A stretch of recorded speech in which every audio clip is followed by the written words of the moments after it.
Hello, this is Paul McGann. And this is Jake McGann. And you're listening to Traveling the Vortex.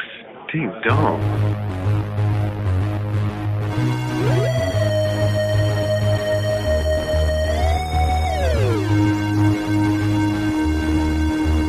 We've joined the Doctor as he travels the Vortex and landed at episode number 246. And we're going to have to wait till next week to talk about Series 9. Shove it. Let's do it this week. I'm Keith. I'm Sean. I'm Glenn. How are you guys? Series 9? Series 9. I'm excited. I haven't prepared. You didn't get in your TARDIS and jump forward a week? Didn't get my TARDIS. I didn't. Sean didn't put that on the schedule, so I didn't know what to do. I'm so excited is that I went even further ahead, and I watched the next 25 seasons. Well, it's good to know it's going to last that long. The bad news is there was only 10. There was 20 of those were specials. There was 15 years of specials. And then they did Series 10. But boy, did it end wonderfully. Can't believe they got Jim Parsons to play the neighbor. That was just kind of nuts. The who? Jim Parsons. Isn't that his name? I thought he Play said the neighbor? Yeah, you said the neighbor. Yeah, that's what threw me said off. the neighbor? You said the neighbor. Oh, Jim Neighbors. That's apparently where my brain went with that. Well, then I thought maybe the doctor lands next door after Penny's moved out, and Sheldon still lives in his same apartment. Should have just gone with Sheldon. I'd have been better off. Can you imagine? Doctor.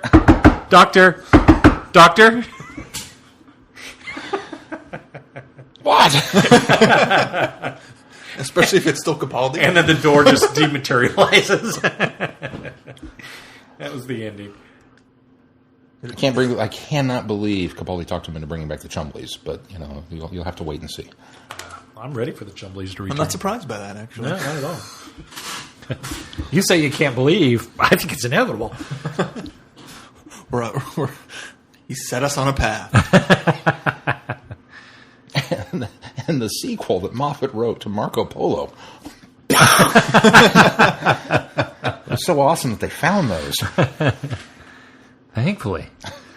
It's a good thing. Because, that's right now, that's Stephen Moffat's agenda. It's just to continue to write episodes, force the BBC's hand. Philip Morris has to give him the episodes he's holding on to.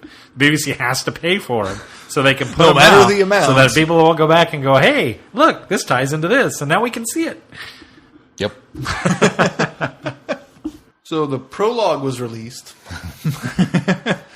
And if you didn't watch it online, you can watch it on BBC America, who is also going to air a bunch of Fourth Doctor stories. So, in the lead up to Series 9.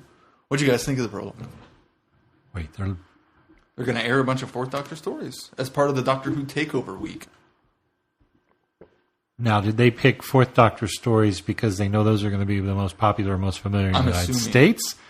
Or are they leading up to something that we might see? Who knows? Here are the ones that they're doing. That is a drawback. Genesis of the Daleks and Seeds of Doom. 1 week. And so these are 2 6-parters. Scorby! So they're getting a good chunk of programming out of the way with that. And then they air the following weeks, Terror of the Zygons, Pyramids of Mars, and The Hand of Fear. So one of those will at least tie into, we know. Terror of the Zygons, maybe? Yeah. No, Eldred. Eldred must live. And he does again. Wait, are the Zygons in this season? Zygons are in this season. Big red thing full of suckers. Pizza monsters. Pizza monsters. So the prologue. What did you guys think? It intrigued me. It's hard to get excited about such a small snippet. Intrigue's a good word. With no context. Because there was so much that I wanted to just fling about the house and be fanboy. The Doctor's amazed, hanging out on cars. You know? Wait, was Brandon Morbius one of the... No. That's interesting. You'd think it would be. Well, that blows my theory all to heck. But yeah, there was so much the fan wank. It was just like, oh, he's on card. Oh, it's the chick from the thing. Oh, they're talking about you know who. Ah! Well, I wonder if it is talking about you know who. at the same time, it's one of those wonderfully written, we said so much without saying anything at all. Yeah. That who That's knows? what I got out of it was And it had some great dialogue. it was some terrific performances without really kind of. I mean, it whets your appetite for the season, which it should as a prologue, but it doesn't really give anything away. So that was nice. Capaldi seems like, despite it was very serious and dark, seemed like he was having so much fun while filming it. Just the way he acted in it, it almost came across like He this is so awesome. He really seems laid back and more sure of himself. Yes, and yeah. maybe even less sure of himself, but in a good, cool way. I think it really gave us a taste of what kind of Dr. Capaldi's going to be this. Capaldi's going to be this season. Yeah. See, in my first watch of it, I thought, oh, okay. I think I know who they're talking about. In my second watch, I don't think they are talking about. They're pulling a sneaky. I think they're pulling a sneaky. I think they're talking about someone else, mostly because of the pronoun use. I think now they'd use a different pronoun. Yeah, but he's known her as a he more of his life than he has. Yeah, but going back she. and rewatching Death in Heaven the entire time, he never slips up once and refers to Missy as Should you say it? never refers to. Well, I started to say her, but never refers to her as a he or anything. They never slip up once throughout the entire story. So that makes me think they would be very intentional and very methodical about the pronoun use. That's a good point. So do you I don't think know. you know who else, or you just think it's somebody else? I have an idea. I'm not going to say who because it was somebody that was rumored but never confirmed. So I'm not going to say who. You can draw your conclusions there based off of what you know from rumors. But I don't know anything about rumors. and which it was one rumor that I did not put. I took a lot of salt with. I did not put any stake into it at all. So it's kind of like, well, it might be that, or it might just be somebody else. They might be introducing a new longtime foe. That they sometimes do, you know. Well, I certainly think that in the back of my mind, when he referred to the master as a he, if that's indeed who he was referring to, in the back of my mind, I thought, I wonder if they're trying to make us think that's who's being referenced in this and that there might be somebody else. So I kind of came across it the same way, thinking, the use of the pronoun is questionable there. But Yeah. Or it could have been a big oversight production-wise. Moffat wrote this one, though, didn't he? I think so. So I can't see that happening. If they were trying to keep her involvement in the first 2 episodes a secret, Then yeah. it would make sense that they would do that. But since they announced it so long ago, and there was no way to keep it secret, in theory, they'd have to do a lot of hard work to hide the fact that she was on set. Or telling. Anyway, enjoyable 2 minutes of film, in my opinion. Oh, yeah. Yeah. Even though it doesn't really go anywhere and doesn't really say anything, it was quite enjoyable. The 2 actors have great chemistry together. They really Yeah, do. they really do. The only thing that I can think of that kind of lends to what you're saying is the comment that she makes of, I've known him all my life, and he's been your enemy for just as long. Or nearly all of it. Nearly all of it. I don't know. Mm-hmm.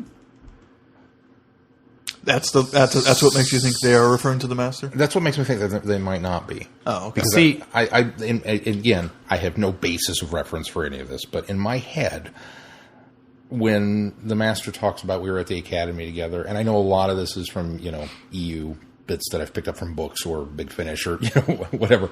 There's a part of me that likes to believe that maybe once upon a time that, they were college buddies who went out. They were. That's were. stated first and foremost in Spearhead. No, not Spearhead. Terror of the Outlaws. Terror of the Yeah. Outlaws. But, I mean, just that they had a little bit more of that before the master went nuts. Decided to start killing everybody. Well, we obviously knew they were friends as children from Sound of Drums when we got that big. Do we? Yeah. Didn't we?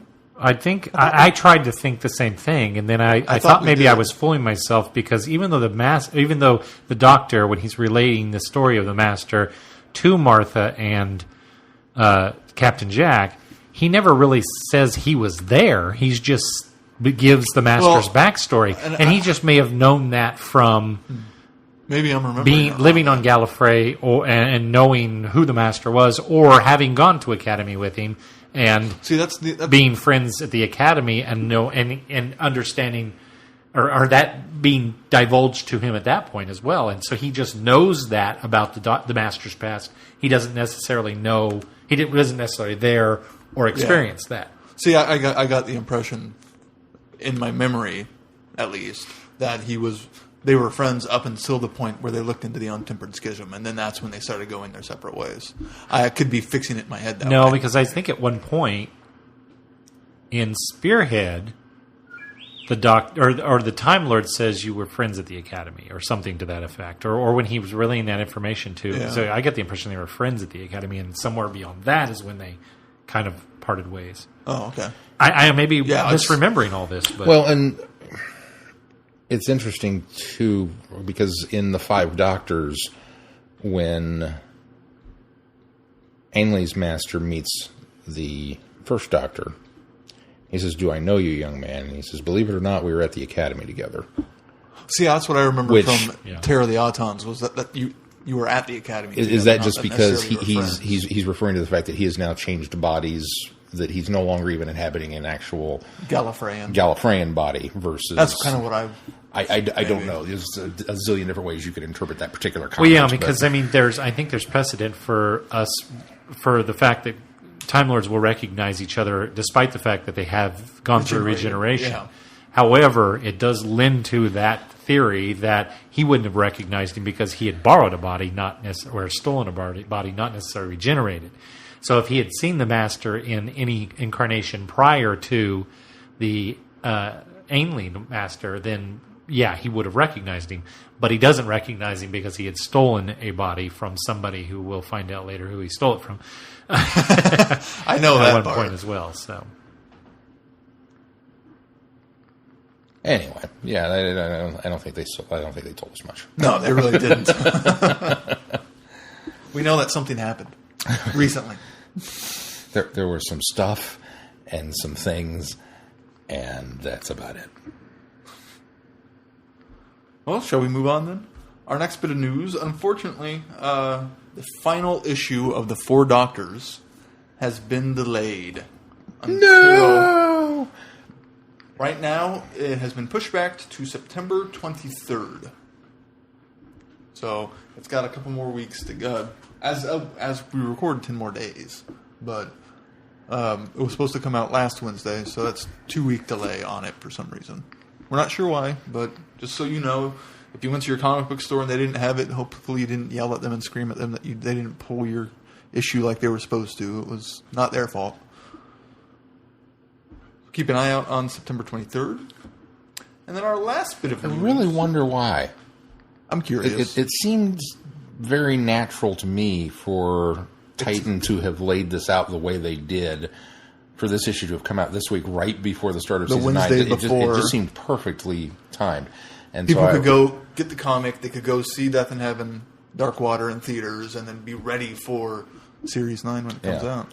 I wonder if it was a production problem that they had to reprint something, or I would suspect that's probably most likely the case because of the fact that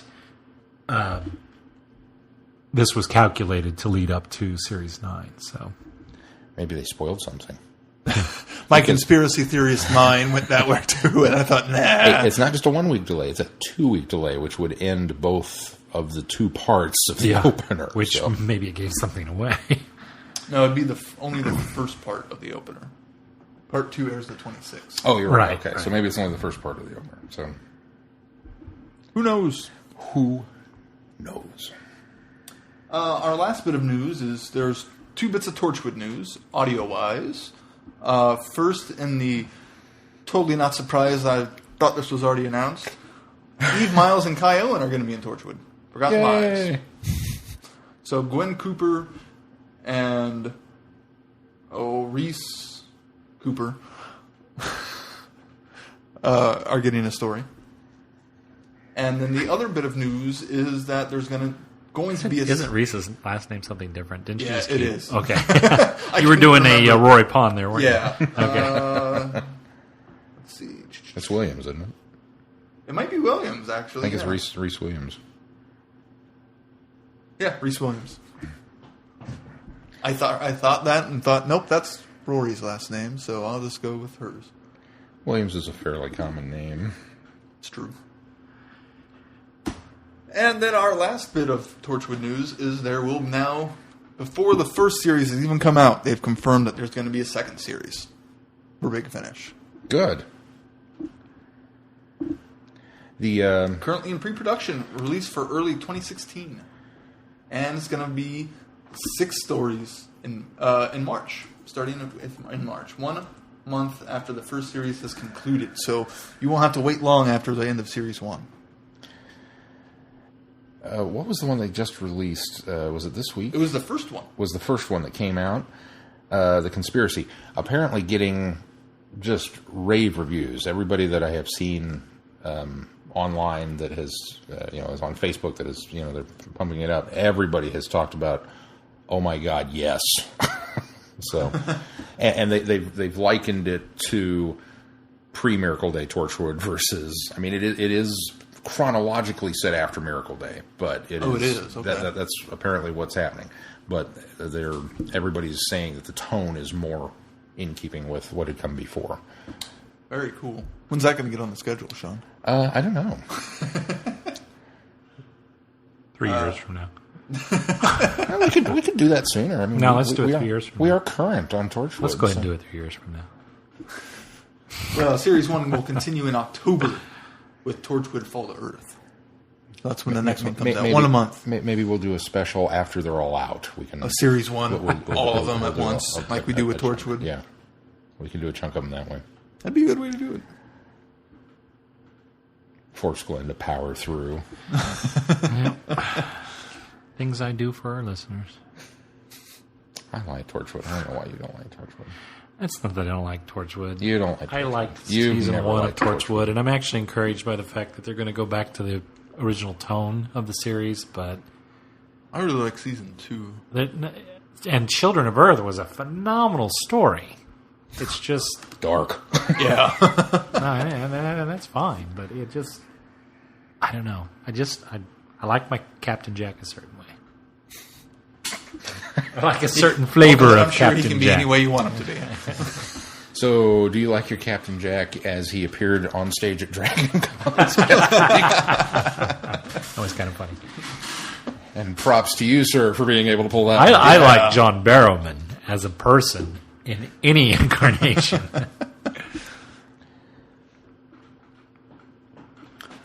That's it for news. Well, we can skip right on past our Doctor Who Legacy tip of the week. Because we don't have one this week. So that's our Doctor Who Legacy tip of the week. Should we move on to feedback, Keith? Let's get feedback, too, because we don't have any feedback. No feedback this week. Well, we're going to... Feedback of the week. We're going to truck right on to our reviews. Let's do the comic first this week. Oh, wait. Wait, no comic? Well, I suppose we should move on to our other review. Do we have that this week? We do have that okay, this good. week. Assuming you guys listened to it. I did. I didn't. And Sean, at the very least, has heard it before. Yes. So. Human resources. Something else I was actually a little angry about. That I missed my Doctor Who on Friday Night Who. I missed my audio re-listen. I'm just a little gritchy about all Well, it's that. funny, because I listened to this audio story 2 weeks ago, and I didn't have anything to do this week, and so then I thought, well, I'll have the comic book caught up easily, and then we didn't get the comic book, and I was like, I didn't have anything to do this week, so I re-listened any to Doctor Who this week, because resources. I did join for Planet of Spiders last week, but I didn't have anything Doctor Who related to do this week, so no show homework this week. What's going on in the world of Doctor Who? I think I watched the prequel this week. That's about all I did. I have a fun story. I meant to mention this earlier. James, or at Shock the Monkey, as some of you might know him on Twitter, went to Crypticon a couple weeks back. And I finally caught up with him because he had not been to this particular con, and he was just discussing the apples and oranges feel of what a smaller con is like versus Planet Comic-Con. Yeah.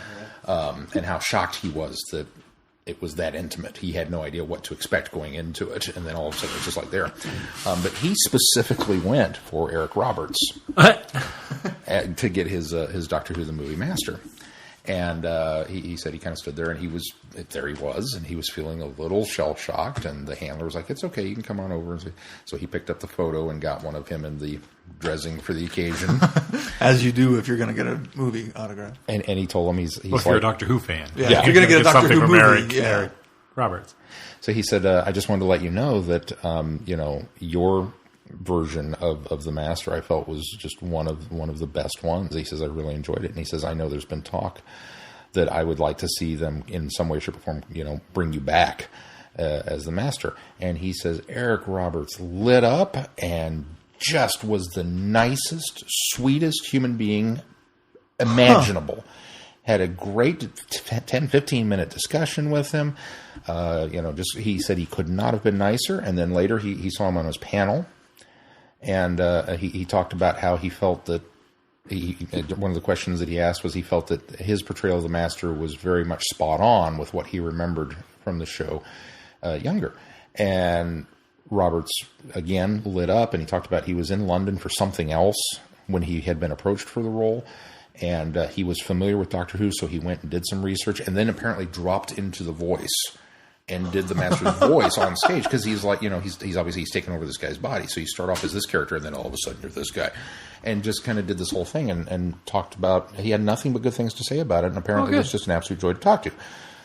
Which makes me wonder if maybe you caught him at a bad time. Maybe I did catch him at a bad time, despite the fact that everybody else that was kind of had similar. I remember one of our listeners commented that they had a different story. Maybe he's turned a corner on his feelings toward this. Some people do that. Some people do that. Maybe he's far enough removed from it now. Maybe that's it. Maybe with Galley, he felt like also he wasn't getting enough attention because of the other guests. Well, and it could also be at Galley too, because Seagal was there, because the producer Philip Seagal was there. And Seagal had commented on more than one occasion that he was not. The two of them didn't get along. He was not an Eric Roberts fan. The studio or the Fox was the ones kind of down directing. You need to get, or Universal, whoever it was that was behind that particular part of the money. You need to have a name in this. You need to get some star power. Here's a list of people, and Eric Roberts was on that list, and he was like, I don't want to do this, and they kind of foisted him on him. And apparently from the first meeting on, it was just butting heads. So then at Galley, when they did the screening with all of the actors doing commentary, it was Seagal who, somebody said, I see Eric's fashionably late. And Seagal commented, he says, I'm here, he won't show up. And so I wonder maybe if that was more in dealing with just the surroundings that Eric decided he didn't want to deal with. That could be. I don't know. But at any rate, so I thought I've always pass that on. maintained, as James pointed out, I've always maintained that I thought that Eric Roberts sort of did an Ainley Master in a different way, as though Ainley would have become an American, inhabited American's body, and had to kind of reshape the way that he acted and his personality and whatnot. But still, a lot of that Ainley Doctor, which Eric Roberts is probably referring to, came across. And even some of Delgado's, more kind of debonair attitude, approach to the character. And I've always maintained that Eric Roberts, despite an American voice coming out of there, because you've inherited the body of an American, despite that, he has an air of Ainley's Doctor, and I've always maintained that. Absolutely, and I've always enjoyed Eric Roberts as the Master, and it wasn't until your encounter with him that I kind of went, maybe I don't like Eric Roberts anymore. Well, and I think we liked his portrayal. Yeah, I think all of us have liked his portrayal. He came across as a very person.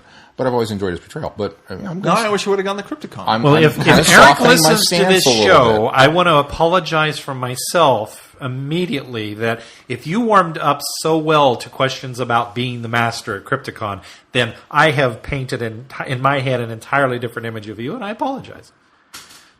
I don't know that he has, but maybe I caught him on a really bad day, and James caught him on a really good day. I don't know. But I just thought I would share that story because we have been I don't think we've ever been critical of his performance. No, we never. But I think we may have been a little critical of his attitude in the past, and so I wanted to throw that out there just to let you guys know that here's another side to that maybe not. And I think one of our listeners, I don't remember now who, mentioned that they didn't have anything bad to report about their encounter with him. Yeah. I remember that too. But I don't remember who now said that. But so anyway, there's that. So Well, good on you, Rick Roberts. Well, speaking of the Eighth Doctor's era, Yes. look at that segue for you. human resources. Did you get a segue? I wish. I don't know if it'd go well on the hardwood floors. Dude, it Probably was- go better on the it would hardwood go floors amazing. than I'm worried my about- house that's all carpeted. I'm worried about the stopping. stairs. It might make slide. Oh, you would totally traction up your hardwood floors. I don't want to do that. Yeah, the wheels are rubber, so you'd Skid get marks. some grip, but yeah, you'd probably tear them up. And you'd have black marks all over the place. Cody would have to get out of the way. Yeah.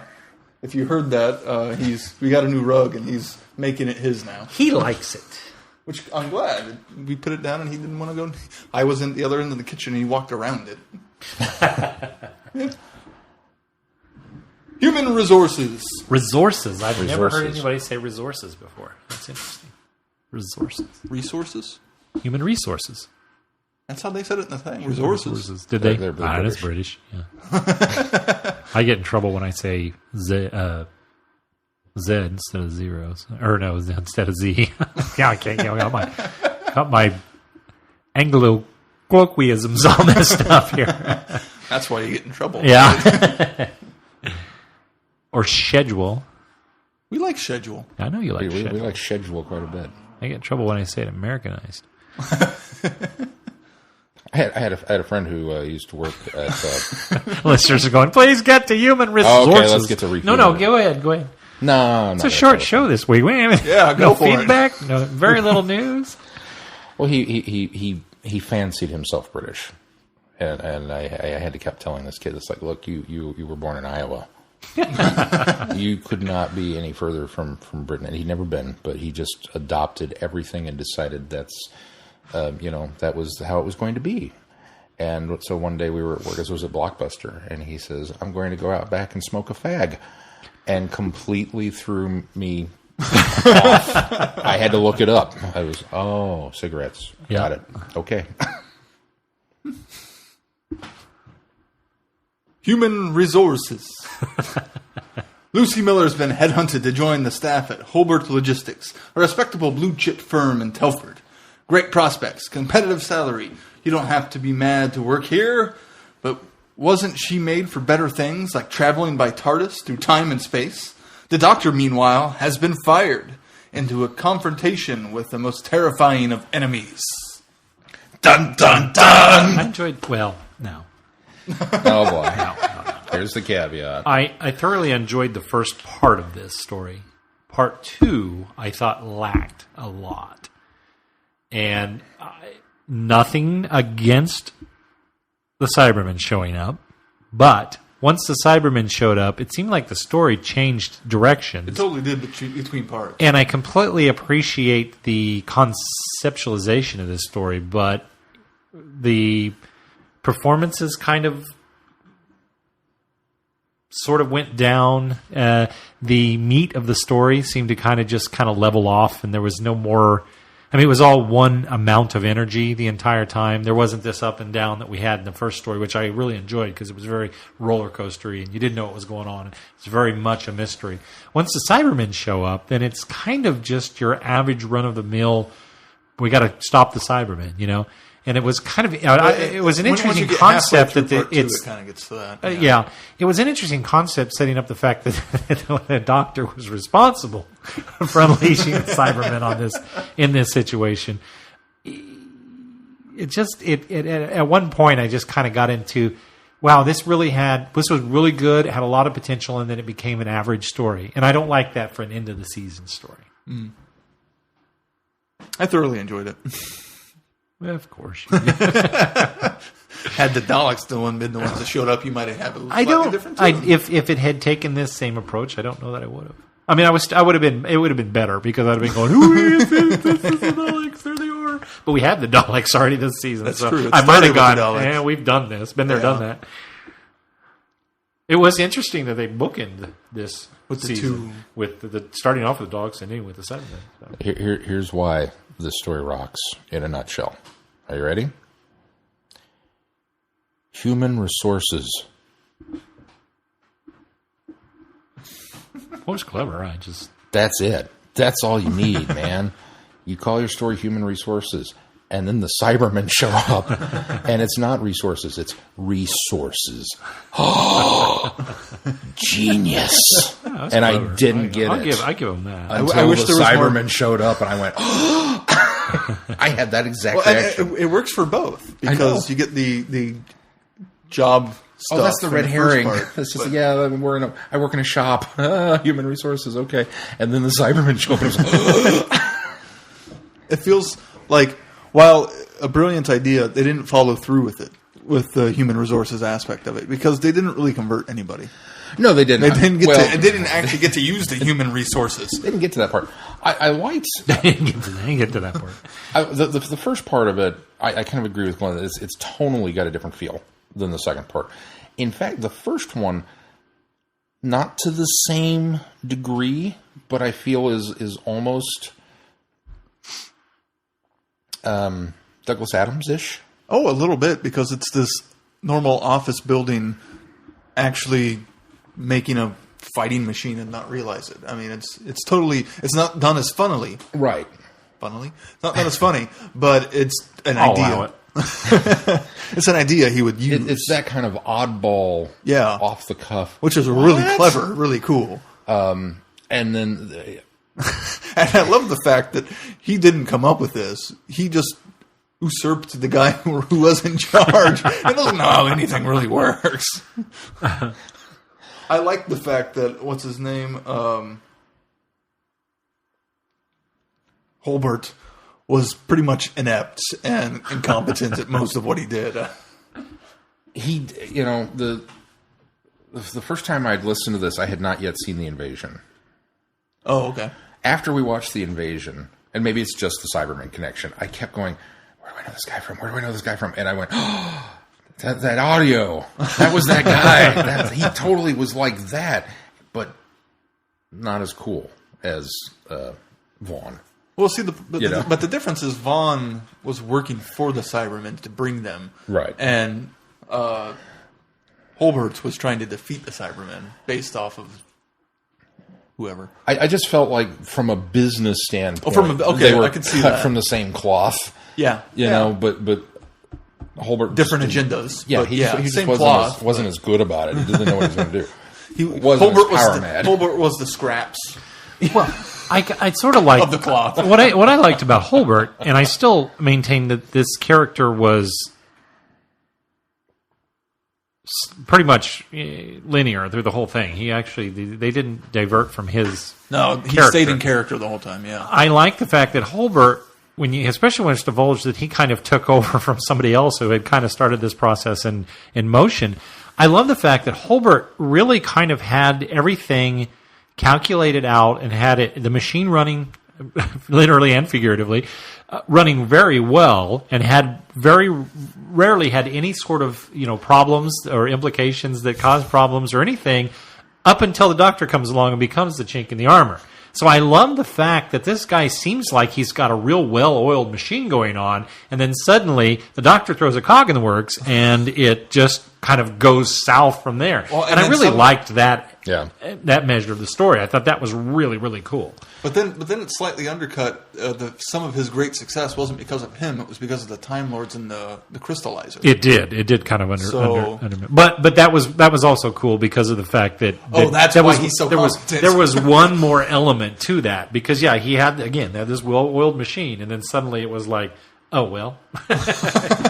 That one's a little better oiled. Here's than the why others, it was but- well oiled, and here's why the Doctor mucked everything up, or was able to muck everything up. Only the Doctor could fail upwards through a corporation, as well as as well as he does. And I don't know. I loved that. That was And absolutely wonderful. there was so much great dialogue in this, and the fact that the doctor had stumbled up into the hierarchy of this corporation. And I saw a lot of comparisons all that that they were wonderful taking stuff. a page out of The Office, especially the British, the UK Yeah, a version little of The bit, Office. yeah, Having not a watched little it, I don't Little know, bit. but I could see it.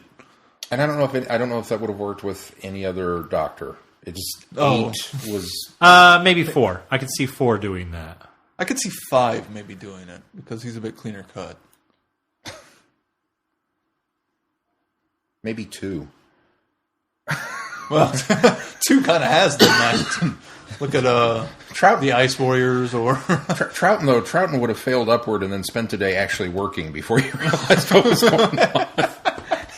He'd have gone back to the TARDIS with Jamie and so going, I've got to do all these reports. Wait a minute. The difference between if 4 had done it, 4 would have done it intentionally. yeah. 8 Or at least claimed that he did seemed it to kind of intentionally. or claimed to have done it intentionally. 8 just sort of seemed to be surprised that it was so easy. And humble about the whole thing as well. Whereas love 4 wouldn't have been Paul humble McGann about it. so Well, of course much. I did. You know? Shredding documents. Trying to annoy somebody. Figured out how to work. I love Paul McGann so much in this. Yeah, It's a great. it was really good. But yeah, the second one. Okay, so now we've got the Cybermen, and they're here. Yeah, you're right. I mean, it kind of becomes a standard run-of-the-mill, if you will. Aside from the beginning twist of the Cybermen were the ones being oppressed, and then we're able to get an upper hand. Yeah. I think the And thing once that, they get the upper hand is when it does kind of go to run of the also the thing that it suffers from is as you talked about, it didn't just undercut Holbert's character. It undercuts the crystal. Cybermen. What was it called the crystallizer? crystallizer. Something crystallizer. It underscores everything that kind of really what happened before. Crystallizer. Because suddenly, it's because of the Time Lords meddling, and they're trying to get one up over the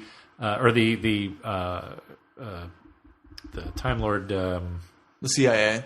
They're trying to High get, Council and the the CIA. High Council is trying to get trying to one up over the CIA, and there's this whole, and it brings out that whole inner battle that we had going on through both expanded universe and within some of the series as well. And so it seemed to be almost like, well, if they weren't having this little internal power struggle, none of this would have come about anyway. Yeah. And so it was, and I would really, what was the most downer was the fact that Lucy had this great, wonderful mystery of why did the Time Lords dump her off with the Doctor? Why is he being witness protection? Why? And so I wanted a much grander story as to why she was And a grander, involved. solution. And then suddenly it was like, well, it's because she, is going to become this person, and we don't want that to happen. And so why would you put her right in the middle of the situation, or allow her timeline to skew back to put herself in this situation? I mean, I know the they headhunter didn't had something allow to do it, with but- it, but I think that they could have, if they were manipulating this whole situation up to this point, then it just really, the ineptness of the Time Lords just really glaring in this story. So do you think if it had been maybe accidental, had it been, and I think they kind of try to play it off that that's the way. The only clever part about that is the fact that she realizes, or was it she, or was it the Doctor? It was the Doctor realizes that Lucy's actually, or not Lucy, Karen. Karen's actually the person that they needed to, she should have been traveling with the companion all along because she's the one that's going to become this person. So it felt rushed and kind of, okay, we're going to kind of resolve things here quickly. Yeah, Towards the I do agree with that. It that's did what feel I a little didn't like rushed. about Did it you either. guys think that? Did you walk away with the impression that the CIA led the High Council wrong in thinking that it was Lucy, or that the High Council was just inept and picked up the wrong person? Oh, I didn't get that, but you know what? Now you say that, it kind of The first time it makes that inner struggle a little better. The first time I listened to it, so I wound up listening to this twice just because I wanted something to listen to in the car, and I thought, oh, well, they're just inept. And then the second time, I thought, well, okay, maybe because This was a chess piece being moved around by makes a CIA. line of, well, maybe they just tried to make us look inept by pointing us to the wrong person. That's true. I forgot about that. Which makes that bit a little bit better. Either way. Which the Doctor brushes They're off. Which I love that fact that the Doctor just kind of brushes it off like, you're still dwelling on don't this. care about yeah, your we don't appearance. care about your appearance, and just get past this. We've got a situation to take care Here's of. the thing: is that either way, either the High Council is inept, which I can believe, or the CIA is sneakier than they let on, which I can believe. Yeah. So, Or both. or both. Or the High Council is so inept that the CIA can be sneaky without them realizing it and run over on them. It seems like we had this setup for Lucy's character in Blood of the Daleks, parts 1 and part 2, and this mystery behind her, and she gets shoved into the Doctor, who begrudgingly takes her along with him, and then they developed this wonderful relationship over the course of the season. And I really started to really enjoy Lucy's character. Now, it doesn't diminish Lucy's character in these other stories for where we ended up with. However, by making it such a simplistic MacGuffin, it was like this was what this entire season buildup was for this. Yeah, for I an felt inner that struggle way, too. between the CIA and the High Council. Come on, but I didn't hate the story, and if it wasn't for the Doctor's performance, I think Paul McGann's performance that was also consistent through this whole thing, I probably would have gone, oh gosh, that was terrible. But the first story was so well done. The second story was still kind of held together a bit, but it really kind of felt like just a run-of-the-mill story for me with tampering Time Lords. Well, I do think there was some nice added twists. By the end of it, it became a kind of standard. Once they started infiltrating the robot, the giant robot, it felt more like a standard Cyberman story. Sure. With a cool device designed just to destroy the Cybermen, so we could defeat them easily. Sort of makes me wonder if this is the reason why the Cybermen decided to create the Cyber King, though. Let's see. The One Doctor.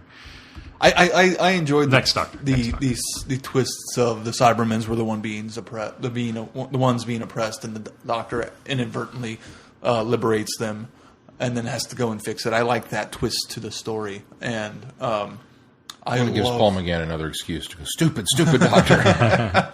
Well, how would he even know that? That's who they're He being, really who's being doesn't, oppressed? though. But that's the era of it. But he doesn't. He does really kind of do that. Oh, Well, man. crap. Well, darn. And then okay. Well, now we're into fix mode here. Gotta fix my mistake. What do you guys think of the idea of the quantum crystallizer that the Time Quantum Lords crystallizer. have a device Yes. Look that up. Sorry.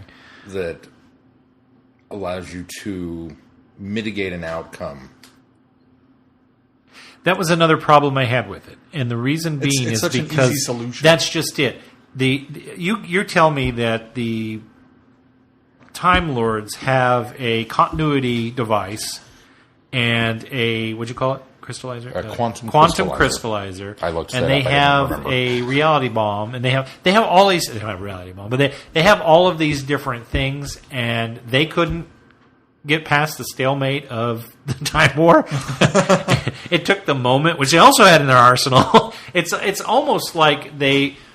It's almost DMAT like gun. That was DMAT gun was one of them. It almost gets to this point where that was what I was thinking. The DMAT gun. It's almost like stories like this make me grateful that Russell T. Davies came along and said, you know what?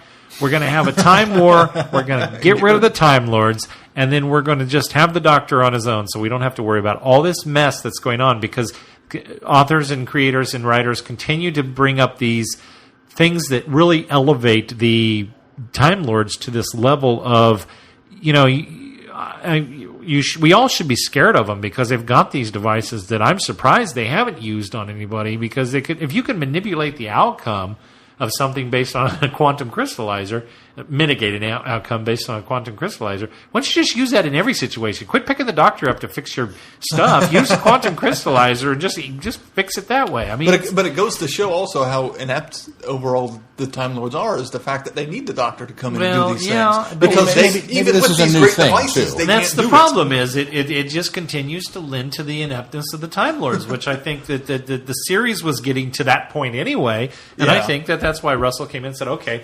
RTD says, "Okay, we're just going to wipe out the Time Lords altogether." And so now I'm on this fence as to bringing the Time Lords back now, because I sort of think Russell did that for a calculated reason, and then Moffat goes back and kind of says, okay, I'm going to rewrite that so we can get the Time Lords back here. So then I'm excited because I'm like, oh, I remember the Time Lords are back, and okay, I sort of remember liking the Time Lords, and then things like this happen, and I go, no, maybe I didn't like the Time Lords as much as I thought I remembered liking the Time Lords. See, I think the Time and then Lords I would be a watched great Deadly adversary. Assassin, and I said, well, the Time Lords are a great vehicle in order to, make this struggle between the Time Lords and the Doctor, and the reason it justifies the reason why the Doctor ran away. And then I see, DMAC guns, and I go, I don't know about that. And I've got this inner struggle now with whether I think the Time Lords are good for Doctor Who or they're not good for Doctor Who. And then I read, the novel, the Engines of War. No, that was good. That was a good use of the Time Lords. But I just read it. It was Cat's Cradle times Crucible, which was this wonderful, giving some backstory and history of Rassilon and the Time Lords. And I thought, oh, this is good. I'm eating this up, and I'm so confused. Not unlike human history. Yeah, good point. We've got art. We've got music. This is all great. World War II, that kind of sucked. Yeah, maybe that's it. I don't know. I like the idea that the Time Lords come up with these new things. Because in my mind, the quantum crystallizer is not something they've had before. This is a relatively new... And luckily it burns out and they can't use it again. Well, unless they make a new one. They had several. Well, yeah. Because she had one, and that's why because they used one to affect Lucy's timeline. So Karen's. No, it started off as they were using one against Lucy. That was the deal. Well, they were using one against Lucy, but it was setting forth Lucy's timeline, but they had the wrong person. Right, but that was the deal. I got the impression that they had actually tweaked Karen's timeline all along. Oh, see, and that they just picked up the wrong person. No. That the CIA was no. tweaking this person's timeline already. Well, the CIA was, yes, but no, they were tweaking Lucy's timeline, but it wasn't until later that the High Council was doing Lucy. What was the guy's name? Straxus says, makes that comment about maybe they duped us into picking up. I don't know. Go ahead, Sean. Go ahead. The CIA predicted that Lucy would become this dictator. Yes. That would interfere with mankind's progress. Well, they predicted someone. Well, they thought it was Lucy. So they used a crystallizer to alter her past. And they'd kind of been nudging her in certain directions. But eventually they got to the point when they realized that she was going to wind up at this... Because they had altered, we don't know, she obviously didn't become the dictator, she was going to go be a temp and work in this company. And then all of a sudden they realized, oh crap, this is the company that we've got this thing with the Cybermen going on. And there's another crystallizer there. So they were afraid. So there is more than one. Right. But, however, that is Karen they're talking about, because the crystallizer didn't have an effect on Lucy. Well, but it did on Karen. But that's why they sent the Doctor to pick Lucy up. Or why they sent her to the TARDIS. They had to remove her from her timeline so that she didn't wind up there. But then it happened anyway because of the Headhunter and the other forces that were at work. That was the intent. Now I'm more confused. See, I don't think that's not what I got out of it at all. See, what I got out of it was Karen the whole time that they were tweaking and changing. Well, Karen was the one that they didn't realize was the one that they were after. Yeah, who didn't? The Time Lords. The High Council. The High Council didn't. The right. CIA but the knew CIA knew all along. And the I CIA think that tweaked Karen's timeline. Because that was when Lucy picked Keith's up the point. crystallizer, nothing happened. And that's how they realized it was Karen, was the effect the crystallizer had on her. Yes. Yeah. That's what I kind of got out of it. Yeah, okay. So it was Lucy's only involvement in the entire thing is that High Council picking the wrong person to pull out. Karen was always where she needed to be. Okay, so then she didn't affect Lucy. They just... Right. You're right. It was all Karen that they were influencing with the crystallizer. Yeah. And then Karen got... all of that just replaced Lucy with Karen, and that's correct. Right, yeah. They should have picked up Karen. Yes. And taken her to the TARDIS so that she wouldn't have wound up here on this day. Although apparently she would have anyway. Well, that's true. Because of the headhunter. My head hurts. What did you guys think of the resolution of the headhunter? Like, you got teased with her for so long throughout the series, and it's like, really? That's it? She's a headhunter. Yeah, but I got the impression she's a mercenary. Probably coming back. Yeah. Well, that was the other thing is, the Headhunter was another mysterious character that we had set up, and we were kind of just dropping in here or there, and we knew that she was trying to track down Lucy, and then suddenly, she just ends up being a mercenary. And I was like... Paid by Holberts to go find her because... Another strike against the second part of this story. See, I kind of liked that. That was the first part. We get that in the first part. I liked that... But I kind of think I had... Sorry. I think I had kind of hoped that was a red herring. That they were giving us that, and then they would go, aha, wait, no, she's really somebody different. She really has a different purpose here, and that's why she's been so mysterious. But then it was like, no. I liked that. It reminded me of Boba Fett. See, and I don't like Boba Fett. See, I like Boba Fett, and I like Boba Fett the less I know about him. The more I learn, that part. The more I learn about Boba Fett, the less cool he becomes. And so I kind of liked the fact that we had this mysterious person who the headhunter, and she's okay. And then it turns out that she's basically a headhunter. She's a bounty hunter, and she's a mercenary. And so when she is backed into that corner, it's like, well, now what? She's like, well, now I'm going to help you because I don't want the Cybermen to win. Right. I like characters that are very basic with their... I like that aspect. I don't have to have 10 different machinations going on because this is the important one. I can't let them win. So, yes, absolutely, I'm on your side for now. Yeah. And I like it when you can do that with somebody and just like, okay. But they could have done that and given her a bit more mystery instead You're of like just low being scruples and high advantage is what you Yeah. Like. Yeah. Well, it's You can give somebody schemes and plans and wheels within wheels and all that kind of stuff. But then sometimes it's nice just to be able to deal with this garden variety criminal. Yeah. Who is still, in a weird way, ethical. Yeah. It's their own set of ethics. Yeah. But, there's that. Versus the megalomaniac, Davros. You can't deal with Davros. He's got one speed and it's all out. And yes, he's devious and he's all out. But it's to the point where... You know whatever he's cooked up is going to be so beyond over the top of what you can think of that you're already in trouble just by the fact that he's in the story. He's shooting for the stars. You just don't know how he's getting there. Exactly. Yeah. But versus a Salamon Glitz who's going to be like, I'm not so sure about you. Yeah, I think that's what appeals to me about Salamon Glitz is the fact that it's just that way too. He's going to kind of he's very much like the Headhunter. But the thing about I like her characterization. I just wish there was more to the her. thing about the Sablon Glitz character, though, is we are told up front who he is and what he's like. Yeah. Whereas this one, we're building some sort of like mystery around her, and then we're dumped with this is what she's like, and so then it's like. Then you've kind of cheapened everything you've done with her before. You've kind of cheapened all this mystery because then suddenly she's just this kind of average run-of-the-mill mercenary that's going to pick sides. Whoever's winning, she's going to pick that side. So. And if it weren't for the credits, throughout all the first parts of the first stories, we wouldn't have known she was called the Headhunter. That's true. So story context-wise, it's hinted that she's something more than she is. You just substitute head with bounty and you got her. You've got her character in a nutshell. I don't know. I liked that there was that aspect. Now, again, I'm also coming at this from not being as fresh on it as you guys are. So I will freely admit that maybe the annals of time, I'm putting on my rose-colored glasses and what I remember this one being like. I was disappointed when they revealed who she was. But then I enjoyed her characterization after that fact. I remember you having you being on a real high after you after you listened to it when you initially did 3 or 4 years ago, and so I don't think you're recalling your initial impression of it at all because you were very I can't wait till we get to this. You guys will love it, and it was after you'd heard both episodes. But I also have heard the following 3 seasons. Sure.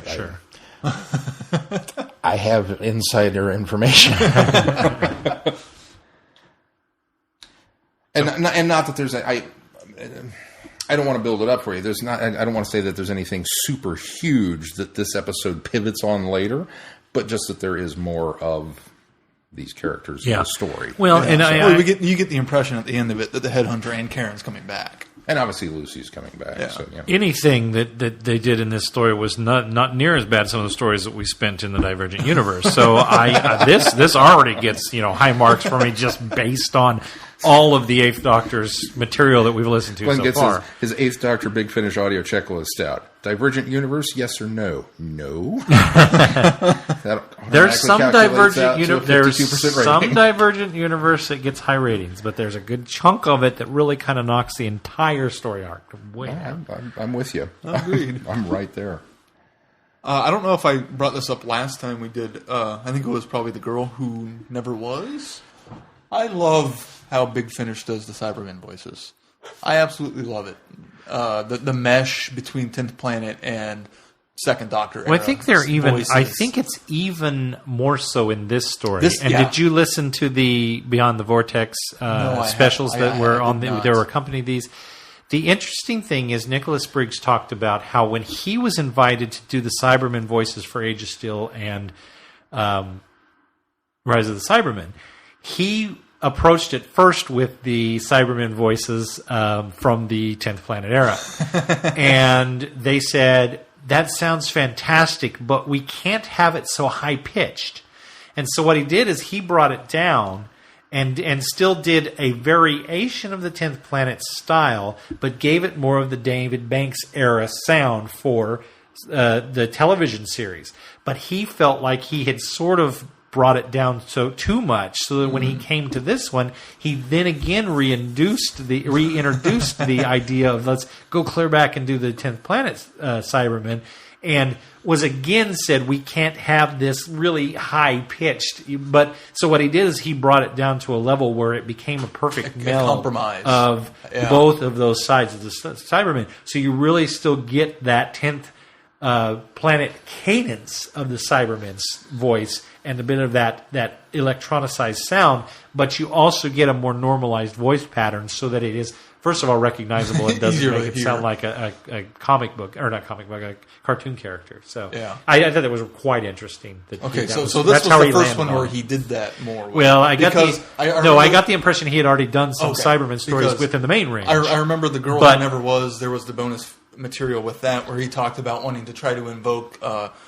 invasion and the Cybermen sounds from them. He did, and that's what he was saying. But on this one, he swung back even more towards the more 10th Planet Cybermen than he had even done before. So I think it also and it makes sense for the Cybermen timeline of where they put this in the Cybermen story, because it's very obviously post 10th Planet and invasion. Well, because they don't know what Telos is. But they don't know what Telos is. They know what Mondos is. It's prior to. Well, certainly prior in the Doctor's time. Which makes sense why he wanted to go back to that 10th Planet style of voice, and so the compromise was... And so you do get a lot more 10th Planet I love the compromise that they came to in this. It sounds so great, because you and I talked about how great we thought the Cybermen sounded in 10th Planet. Yeah, absolutely. And this is just the perfect meld. I'm going to be disappointed in any other Big Finish audio now that have Cybermen that isn't this voice. Well, it makes me wonder, though... Even if it's later in their timeline. What makes me wonder, though, is if beyond this, when he finally landed on this voice, I wonder if he was able to carry this voice on. Because even in, what was it, Spare Parts, we got the 10th Planet style of Cybermen voice with a little bit higher pitched sound. So, but again, that's because it's leading up to 10th Planet, so it's prior to that. So. And it wasn't everybody. Yeah. So I don't know. Maybe it was. Maybe I fell into the fanboying trap with this one, because I say you had the clever pun in the title, so you had me at hello, and then Cybermen showed up, and so that was all ooh cool, and you had the time ring, or a time ring show back up, so that was the latest model, and just all of those little nods that were like, oh, they did that, I right along there with you, going, oh hey, there's that, oh hey, look what they did here, and Cybermen showed up and I went, Cybermen story, but okay. But hey, it was the Doctor's fault. Yay! Well, it's also an Eddie Robson. What else has he done? I haven't looked. He did Memory Lane. I like that one. Which you I think guys we all didn't liked. enjoy it as much. And then Phobos from earlier in this run with the was the planet where Thrill Seekers. That was a rewrite. According to Moon, Artist I Wiki. suppose it was. Oh, really? It was a rewrite of somebody else's script for Phobos. Oh, well, he's credited with it in his Wikipedia bibliography. Well, if he rewrote it, then obviously he lended the the voice and style that we had there eventually. He's done a bunch more that we have not yet listened to, including several of the Eighth Doctor ones coming up. And he did several Bernie Summerfield ones. And so, yeah. More along the way. It didn't diminish my excitement for the Eighth Doctor stories at all. In fact, I think I'm still thoroughly enjoying them. And we'll continue to enjoy them as long as the storytelling and the writing and the performances are as spot on as I think they've been for the most part.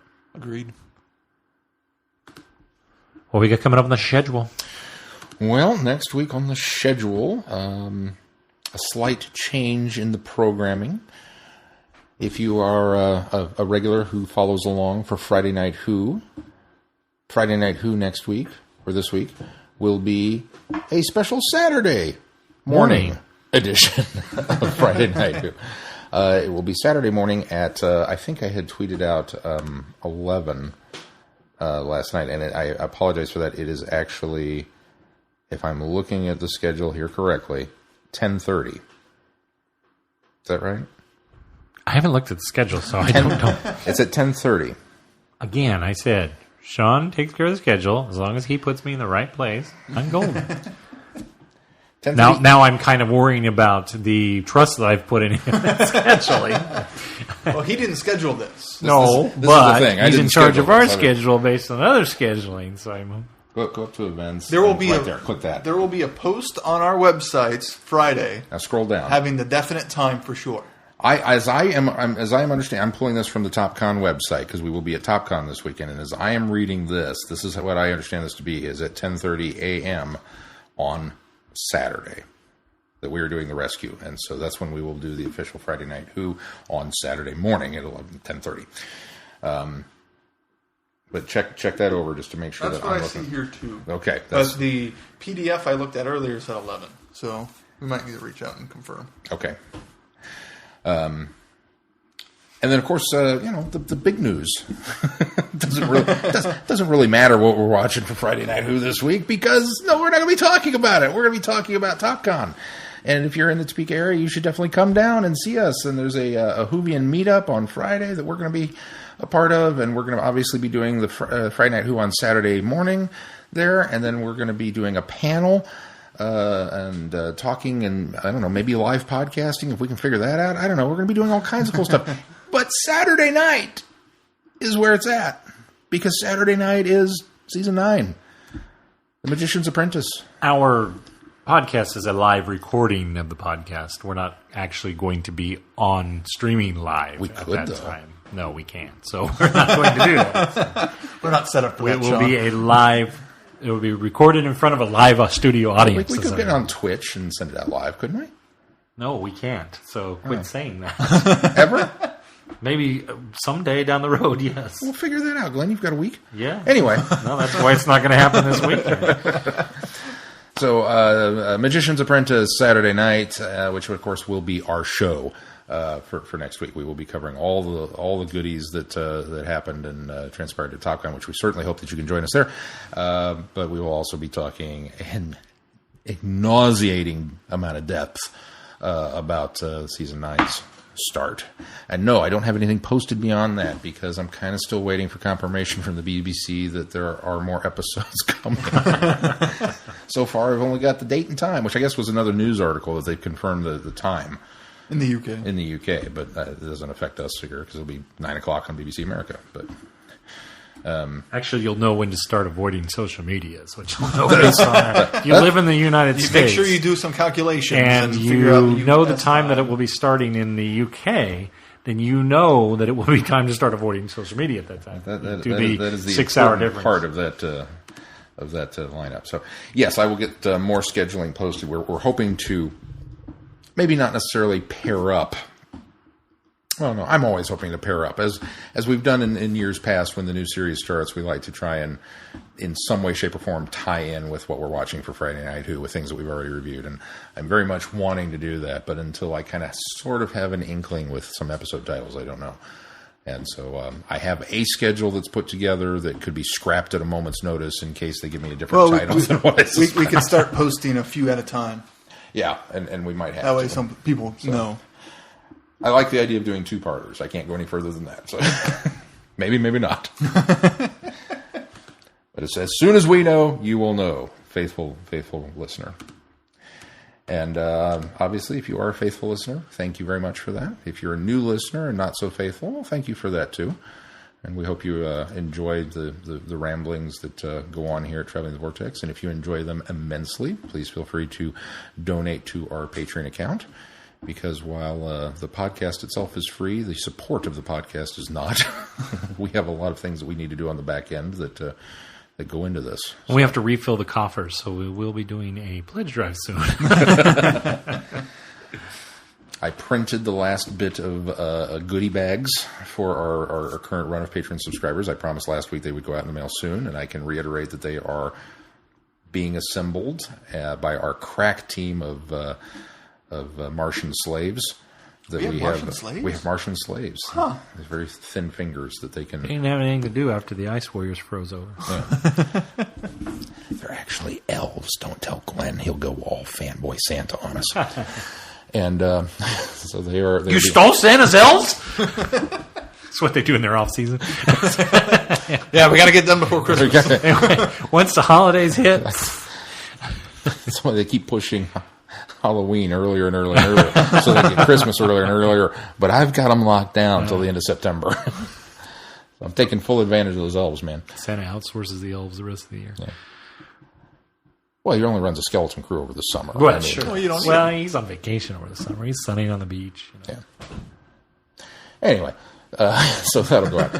But if you would like to, be one of those awesome Patreon supporters, and maybe get in on the next round of amazing thank you gifts, I'm going to say it. I think these are amazing thank you gifts. You're in charge of the thank you gifts. If they showed up in my mailbox, I would feel so loved. I think these are cool. I'm not underselling your credit. I'm just underselling the fact that now you've promised the next round that they're going to get something amazing too. Maybe. Now he's back. If you're wary of Patreon, there's always our Spreadshirt store or our Amazon or Entertainment Earth or any of those. I really should order that shirt, shouldn't I? You should have. I have to wear that next week. Yeah, another con. And of course, you can follow us on all the social media outlets. Not so much on the Google. Whatever that is anymore. Whatever that was, you don't even remember what it is. It's still Google Plus. It's still Google Plus. Is it still up? It's so far removed from his mind that he even forgot what the plus. Plus what? Plus nothing. All right, well, that's going to do it for this week. Until next week, I'm Glenn. I'm Sean. I'm Keith. Cheers. Good night, everybody. Be seeing you.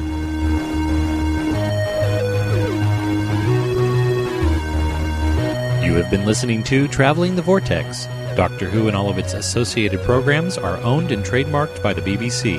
No infringement is intended or implied.